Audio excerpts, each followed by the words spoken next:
Trail cruising, XPeak style. Hey everybody, welcome back to the Ride with Lance. And today, it's just another chill day of trail cruising. Not too fast, just enjoying the outdoors. Today I'm on the Lectric XPeak, the step through. I think it was getting a little jealous. I've been riding a lot of other bikes lately, but this is it's always a treat to ride this one. It is just so comfortable, so easy to ride.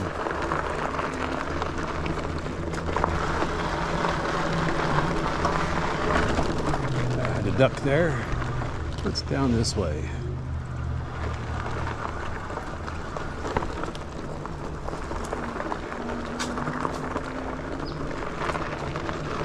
So it's only been a couple days since my last ride looking for fall color. So I thought I'd come out again, see if anything's changed.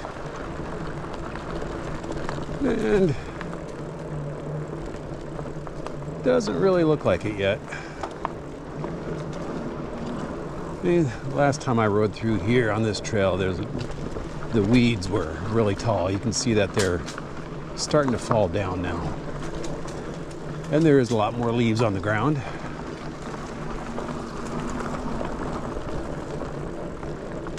And this is always a fun trail. Another trail close to home. Just to ride. Just to cruise on.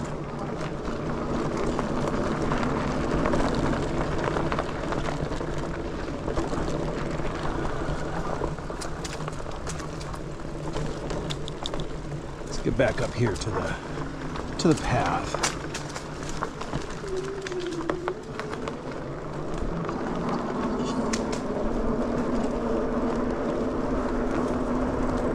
But today, I want to talk about my experience at the Lectric event.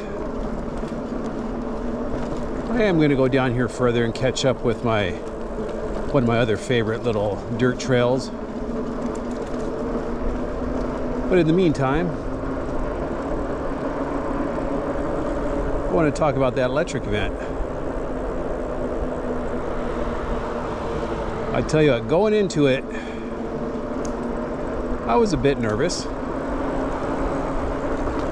I think both Gary and I were a bit nervous. I started emailing Gary when I found out he was going.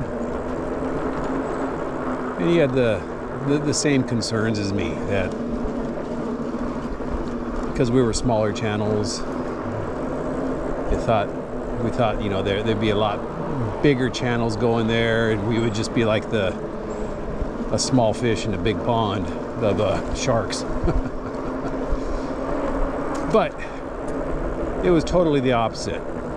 Everybody was great. Everybody talked to each other. There was nobody being like a snob, I guess you could say.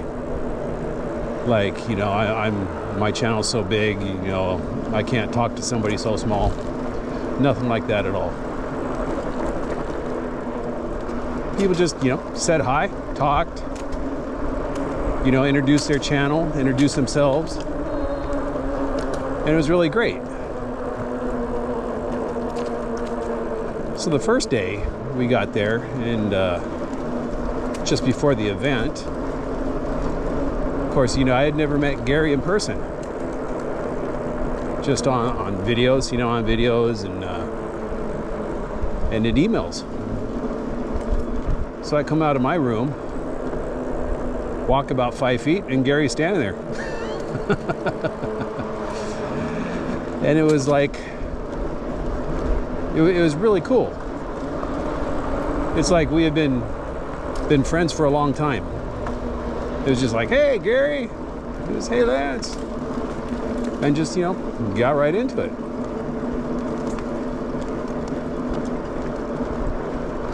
So we walked down to where the event was supposed to kick off. And I walk into the courtyard, and met a couple of electric guys. And they knew who I was, even before I had a name tag on. They were saying, "Hey, Lance, right? Right, the ride with Lance?" I'm like, "Yeah." He says, "Glad you could be here." Then after a few minutes, I met Christian. He's the one who invited me. He's the main guy I talked to at Lectric about things. And he talked to Gary and I for a little while, then told us to go get a little breakfast. They had a little breakfast spread out there. It was pretty nice. You know, and then the other creators started, you know, wandering in. Some of them I recognized, some of them I didn't. Some of them were not necessarily e-bike channels, but, you know, there were some RV channels. There were some channels about that do stuff just on pretty much anything that's electric. But everybody was just really cool. And it was, you know, those fears that we had kind of just washed away. We gotta cross the street here first.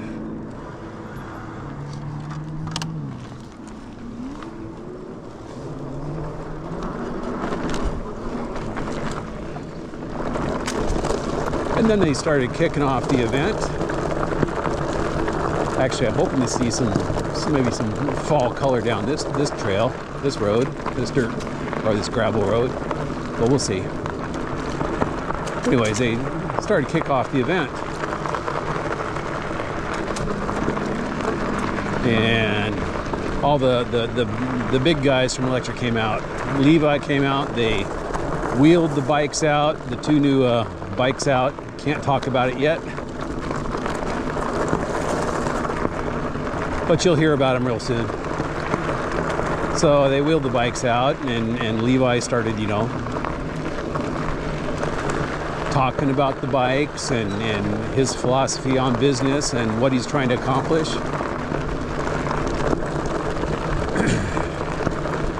And it was just really nice. It was really nice. About that time, you know, the sun was peeking over the hotel now, and it was getting really hot.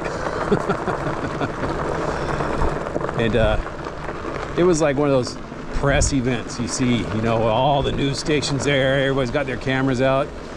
Well, all the creators were there. They all had their cameras out, you know. Some of them were using GoPros, some of them were using their phones, and some of them really had some impressive setups. So that took about probably 20 minutes.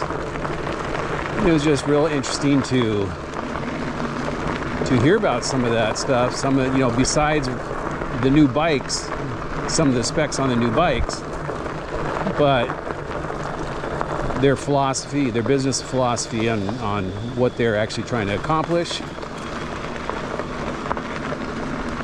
And I can tell you now, it's not about being the one who brings in the most money.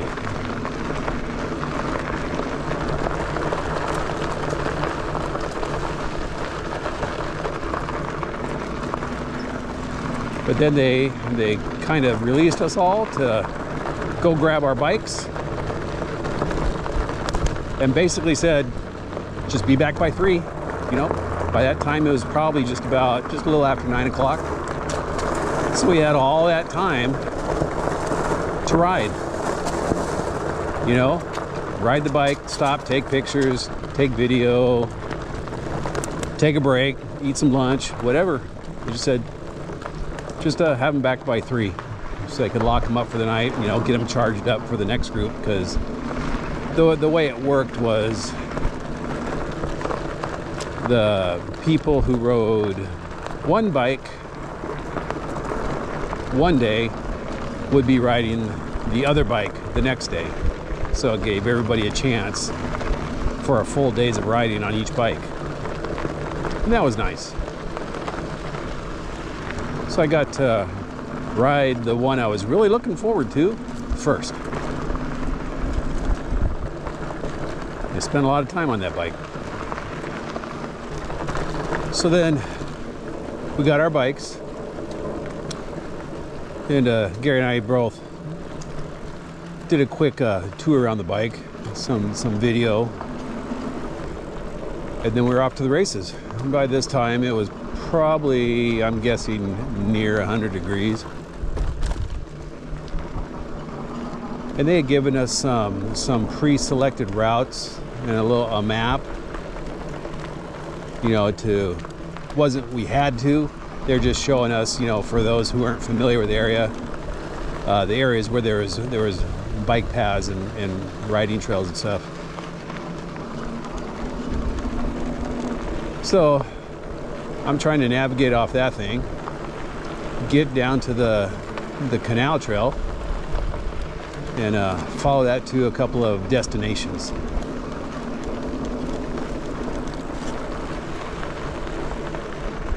Well, that didn't work out too well, because where I should have took a left, I took a right, and we probably rode down maybe 2 or 3 miles until I realized, you know, I pulled the map out and Google Maps and go, yep, we're going the opposite direction.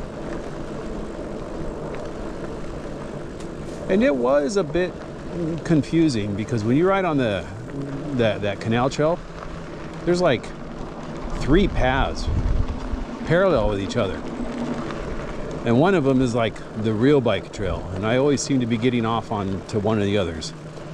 And every time we come up to a road, instead of being on the trail that went on the underpass, it was always wait for cars to clear so we can go across. And then we finally got it right after a while,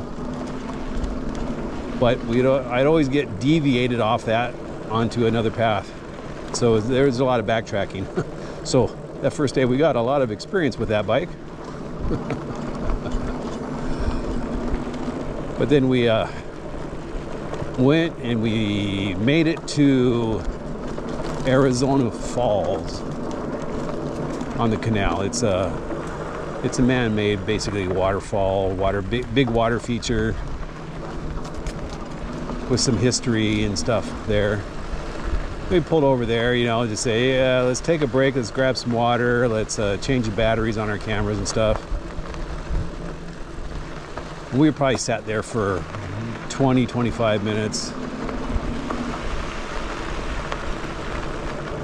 Then it's like, yeah, you ready to go? And I'm like, yeah, but you know, I'm like, yeah, but I think I'm ready to head back towards the hotel, because the heat was just getting, I think at that point it was either like 104 or 105 degrees out, and we still had about, I'm guessing, 10 miles to ride back to the hotel. Bike was doing fine. It only had dropped 1 battery bar at that point, so I wasn't concerned about the bike running out of power or anything. But we headed back, finally got back to the hotel, and basically called it a day. Parked the bikes, talked to the guys a bit, and then head to the hotel and basically collapsed. At this point, the heat had worn me down. It had worn me out, so.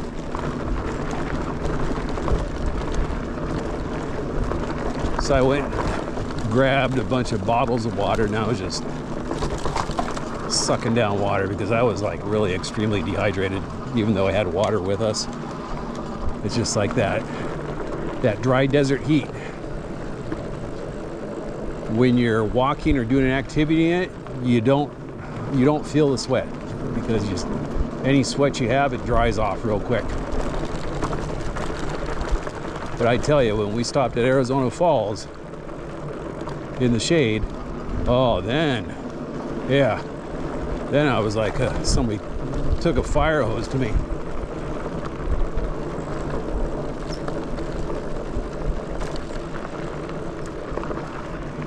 But then we had a dinner that night, you know, I guess you call it a creator dinner.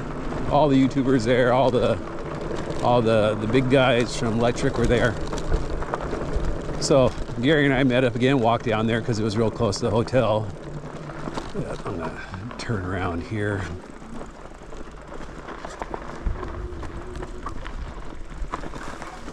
And the restaurant was only like, maybe a quarter mile away, so we could walk there. So we walked down there, and on the way there, we ran into another creator couple that we saw out on the path that day. And I believe their name was Miss Go Electric. And I tell you what, they were just some really nice people. But we got to the restaurant.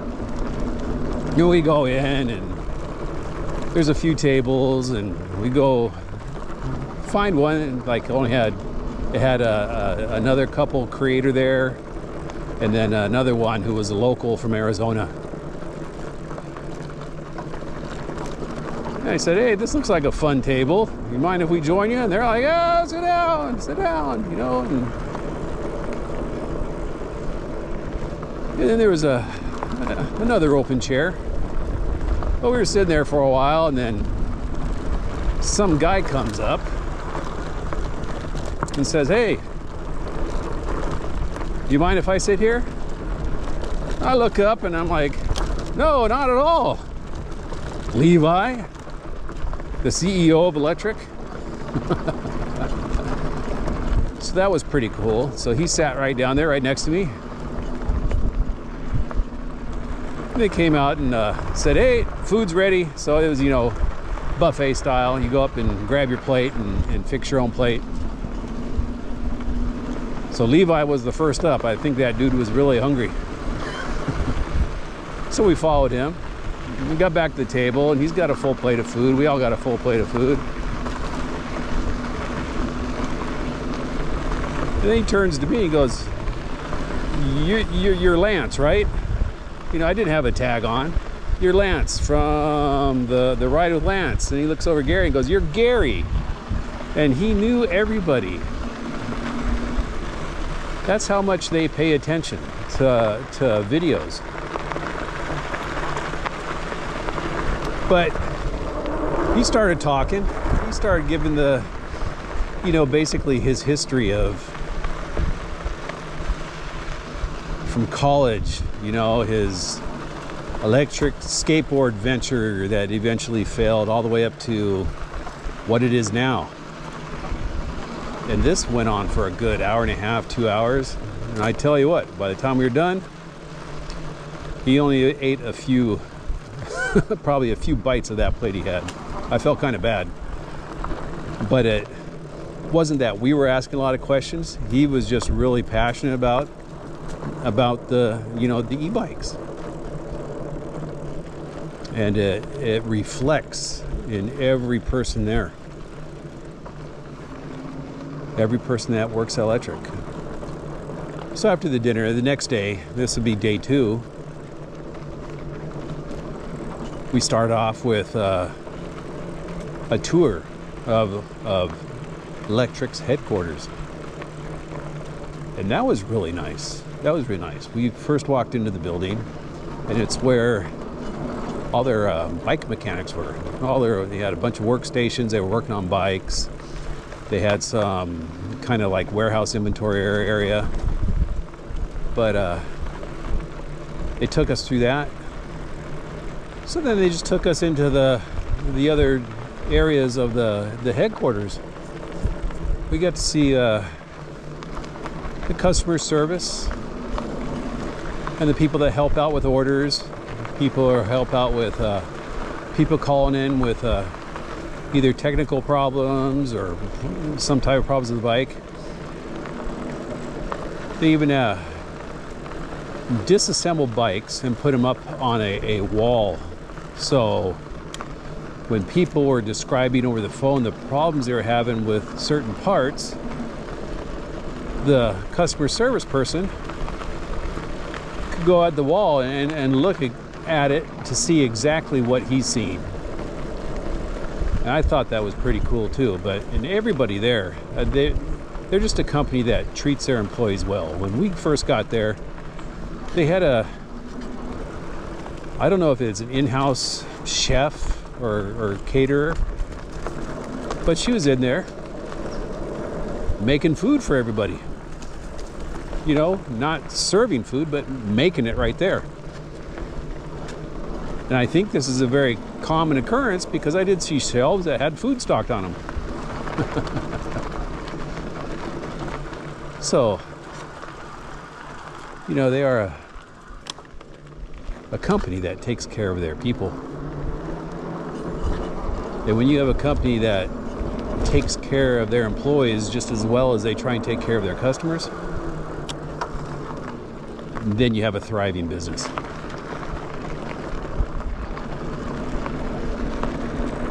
But they took us around, you know, showed us some of our rooms, some conference rooms, took us into the media room where it's pretty much a creator's dream.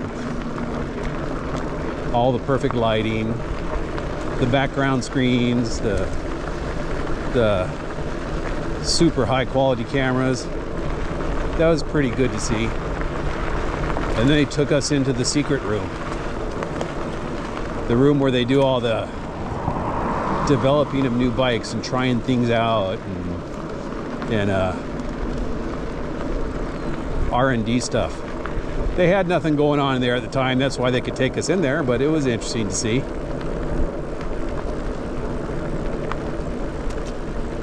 But after the tour was over, they took us back where we got to ride the second bike that we didn't ride the first day.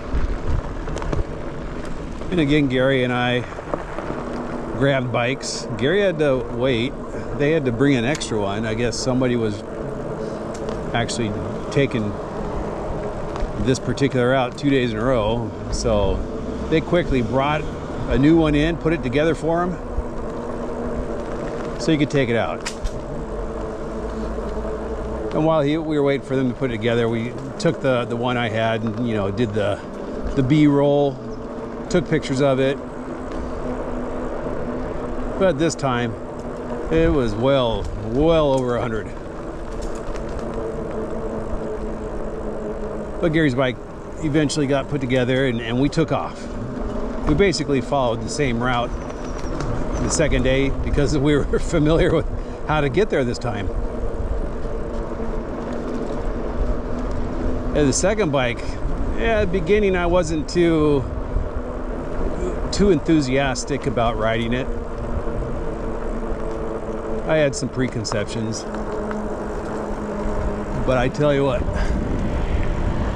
all those went away. I'm just ducking. I'm a little too tall for this area right here. All those preconceptions went away when I started riding that thing. It was an absolute, kind of like a dream to ride. I was automatically in the perfect, comfortable riding position, that PRP. So I had to make no adjustments to anything. And it had a very, very strong motor.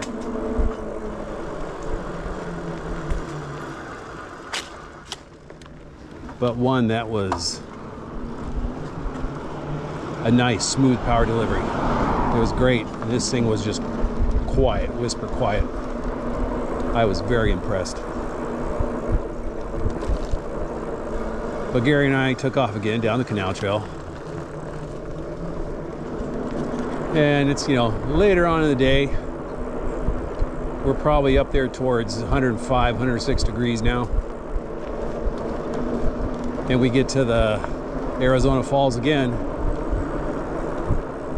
Took a longer break this time. I ended up drinking all the water I had left. And told Gary, I said, yeah, I think I'm calling it. It's just too hot now. And he was kind of like, yeah, me too. And I had to get back to the hotel to check out because I was also leaving that evening. So I wanted to make sure that I could get there, you know, packed up, cleaned up, checked out. Then I would just hang around the lobby because my flight didn't leave till like 8:45 p.m.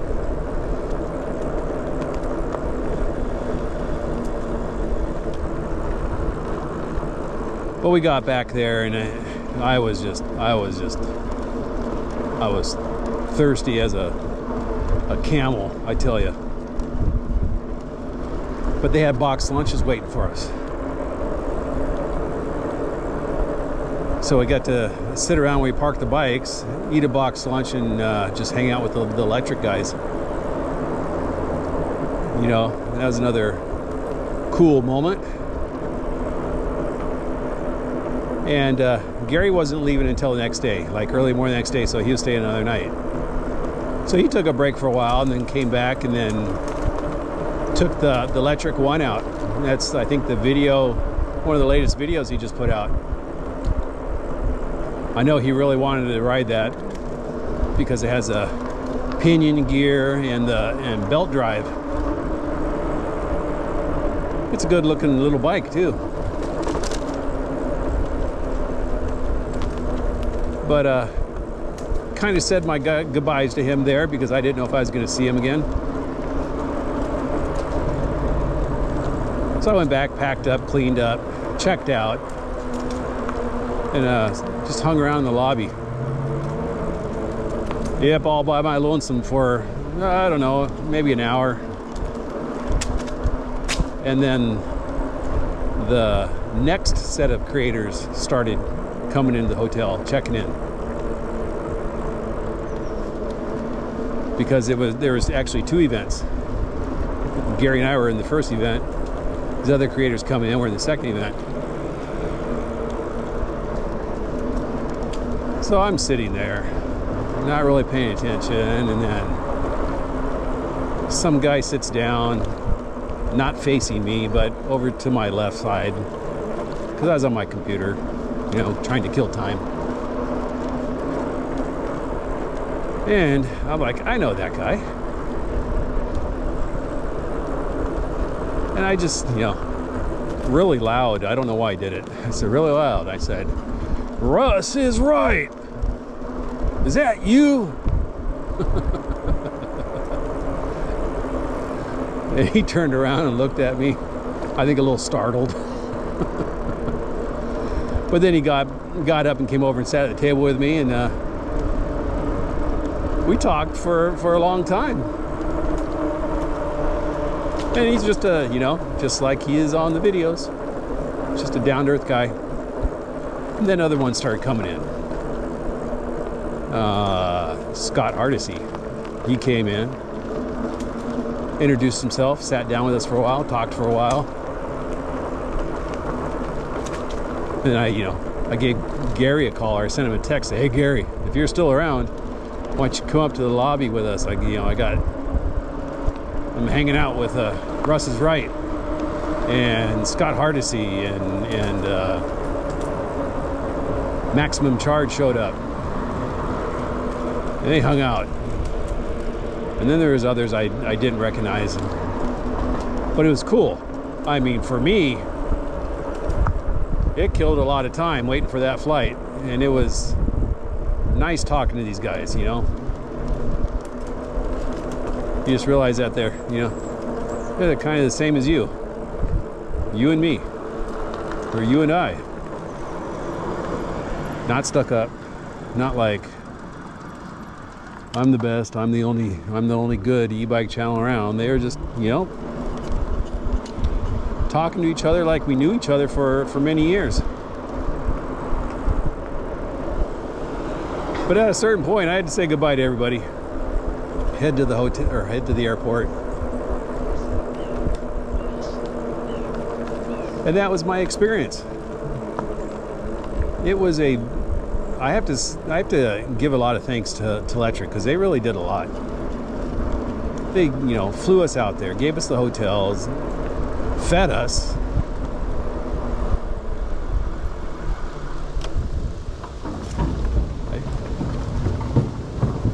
Gave us brand new model bikes to ride that nobody's ridden yet or even seen yet.